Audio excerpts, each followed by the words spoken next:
زي ما انتوا شايفين كده لقيت محل اسعاره بتبتدي من 100 و150 جنيه، وكل الحاجات اللي بيبيعها براند. المحل ده اسمه براندات وموجود في طيبه مول اللي في مدينه نصر. تعالوا معايا بقى اوريكم الاوفرز اللي عاملينها على البيسز اللي سعرها 100 جنيه زي البلوفرز دي طبعا، واي حاجه عامه على الستاند دي كان سعرها 100 جنيه. دي برده من الحاجات اللي كانت موجوده هناك. الستاند كان عليها بيسز كتيره، فلازم تروحوا كده وتدوروا. انتوا بتحبوا البيزكس وبتدوروا عليها، فكان عندهم الوان كتيره وشكلهم تحفه زي البيزكس دي. وتاني ستاند بقى اللي كانت الاسعار فيها 150 جنيه كان فيها برده بلوفرز المخططه دي، ودي طالعه ترندي جدا وبتتلبس بطرق كتيره قوي. اي حاجه على الستاند دي كان سعرها 150 جنيه، وبرده كان فيها حاجات كتيره زي الجواكت الجينز دي وكمان سويترز لذيذه. اكتر حاجه عجبتني على الستاند دي هي البيزكس دي، لان كمها كان فيه حركه كده لذيذه والوانه كانت حلوه جدا، وكمان كان عندهم فيست الوانها حلوه قوي. لان البيزكس دايما حاجات اساسيه وبنحب اشكالها الكتيره، كان برده موجود الشكل ده ومنه الوان ازرق واسود، وكان فيه كمان شميزات سواء بتحبوها ساده او كروهات، وكمان كان في حاجات تنفع للجيم والوانها حلوه. حاولت اوريكم اغلب الحاجات اللي موجوده في ستاند ال 150 جنيه، بس لازم كمان تروحوا تتفرجوا بنفسكم، هتلاقوا حاجات هتعجبكم جدا. والبنطلون ده بجد يا جماعه كان شكله في اللبس حلو جدا، ومش هتصدقوا سعره كان ب 150 جنيه بس. كمان كان في البنطلونات دي للناس اللي بتحب تشتريها للجيم وللنادي. ودي بقى الستاند اللي كانت كل حاجه فيها ب 300 جنيه، كان فيها برده حاجات لذيذه جدا وشكلها اغلى من كده بكتير. ستاند ال 300 ده برده كان فيه بيجامات لذيذه قوي زي دي ودي، كانوا شكلهم حلو قوي. ودي كده نظره سريعه عن باقي الحاجات اللي كانت موجوده على الستاند، وكمان كان عندهم نيو كولكشن لذيذ جدا. هاخدكم كده معايا جوله في باقي المحل، واكتبوا لي في الكومنتس ايه اكتر حاجه عجبتكم وايه رايكم في الاسعار. ولو محتاجين اي لاجنز للجيم فكان عندهم اللاجن ده بالوان لذيذه جدا والاطوال كمان مختلفه. هما كمان كان عندهم دي بتبقى حلوه قوي قوي في الشتاء، بتلبسوها على اي حاجه لابسينها بتديكوا اكسترا دفى كده، كانت الوانها كيوت. وعشان دايما بتسالونا على اللبس للولاد، هم برضو عندهم بارتيشن كبير قوي فيه لبس كتير للولاد، واسعاره بتبتدي من 150 جنيه. تيشرتات وشميزات وحاجات كتيره قوي، كمان كان في حاجات سعرها 250 جنيه حلوه جدا، وكمان جواكت اسعارها بتبتدي من 650 جنيه. لبس الولاد اللي هناك كتير قوي، فبرضو ممكن تروحوا تتفرجوا ونوريتكم اكتر حاجات عجبتني هناك، وفي حاجات اكتر من كده كمان بكتير. ولو معاكي بيبي فهم برضو عاملين حسابه في هناك لبس الكيدز بيبتدي من 50 جنيه، في حاجات كيوت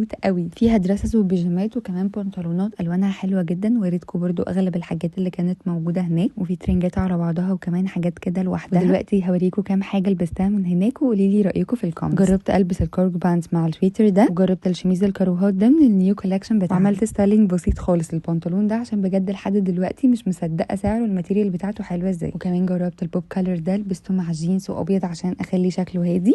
واخر حاجه جربتها هي سات على بعضها، الماتيريال بتاعتها لذيذه جدا. واكتبوا لي في الكومنتس ايه اكتر حاجه عجبتكم.